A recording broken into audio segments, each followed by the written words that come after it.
Have you ever felt that you weren't good enough? Have you ever gotten that feeling that you just wouldn't fit in with the rest of the people around you? Well, I have. So I decided to change. I decided to change myself. I started by changing my natural behaviors, by changing all the things that made me Rebecca Császi-Palmer. But that still wasn't good enough. So then, I started to act like another person. I decided to change my body. And how do you think I accomplished that? Well, I assume most of you look at social media, right? Because that's exactly what I did. I started spending hours on my computer, scrolling through social media. And just like that, my desperation took over and made me search and search and search for the perfect body. I lost some weight, wore some new clothes, even tried changing my hairstyle and face. But that was literally the worst thing I had ever done to myself. From there on, my relationship with my body became toxic. My glow up, whatever they call it, made me hate myself even more. Nothing made sense. I just kept putting on the mask of the perfect person every time I left the house. It was such a hassle. I would feel so nervous about what I was wearing and would overthink how I would approach people, to go to school, to attend my activities, or even just to go to the local food shop. It was exhausting. My obsession with my body became so severe that I started isolating myself from others because I didn't feel good enough in my own skin, despite all my best efforts. I made up excuses every time I was invited to hang out with my friends. I tried to hide my best at school and would stay home all day every time I had the opportunity to. I lost some more weight as the standards told me to, but even then, I was never satisfied with my own body. Nevertheless, I kept comparing myself to pictures and posts on social media, but all that I could see of myself was a sad and ugly person, if nothing at all. These bad behaviors worsened in my mind unconsciously and became very unhealthy habits.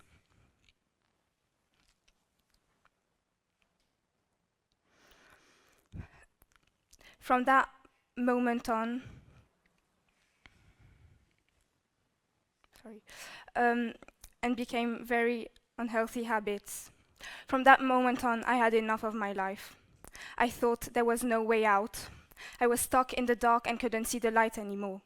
Until, well, I found a way to let go of this toxicity. And do you want to know how? Well, I'll explain it a bit later. Now, if you've understood what I've told you up to now, we can all agree that I wanted to change my physical appearance. To do so, I looked through social media. Let me ask you a question. Raise your hand if you think that in the past, people related to this problem. Yeah, you're right, they did. But then, what kind of body did they want to have?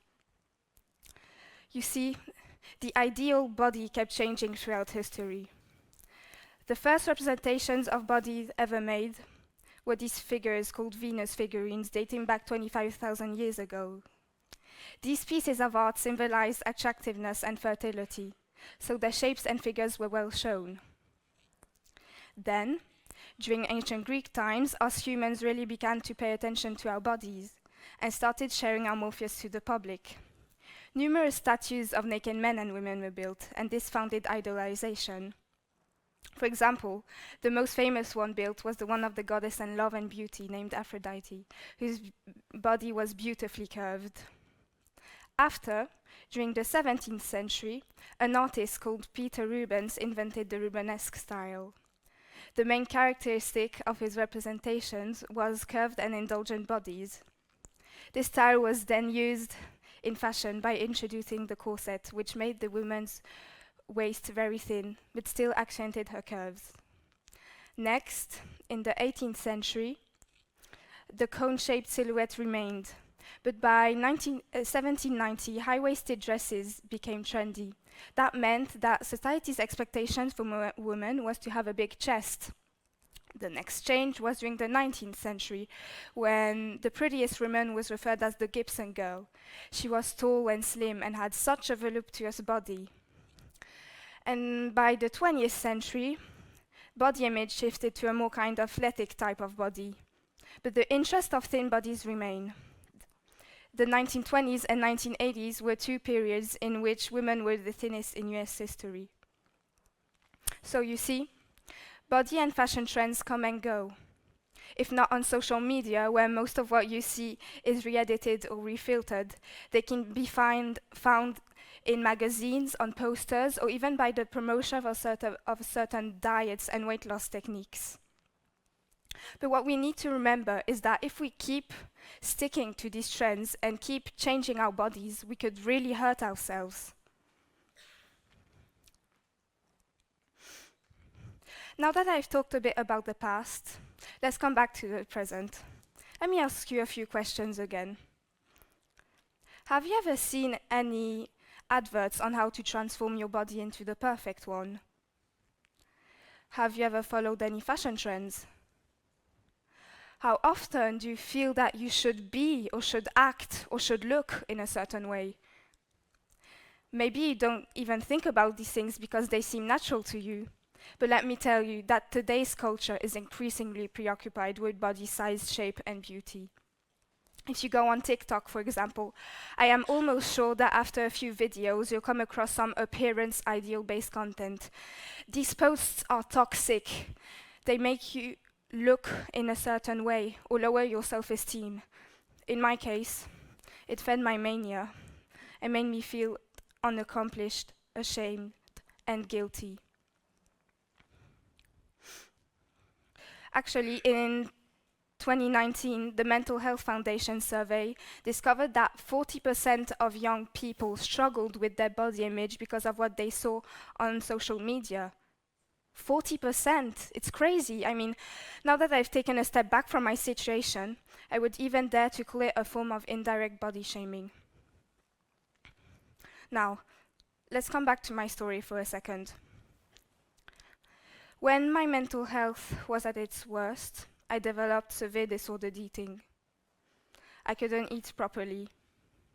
I became very unhealthy because of the lack of energy and nutrients, which made me lose a fair amount of weight.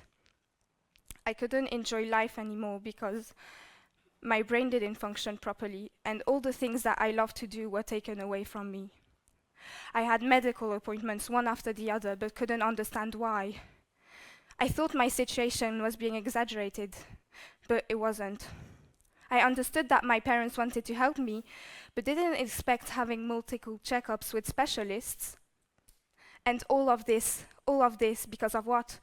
Because my body wasn't good enough. And let me tell you that it was at that point, that specific point, that my eyes were lying to me the most. My eyes showed me as a larger person than I really was. Imagine if you saw yourself differently than your actual self. I can't describe how horribly it affected me. It's all that I would think about. I kept trying and trying, but still never achieved what I wanted to see.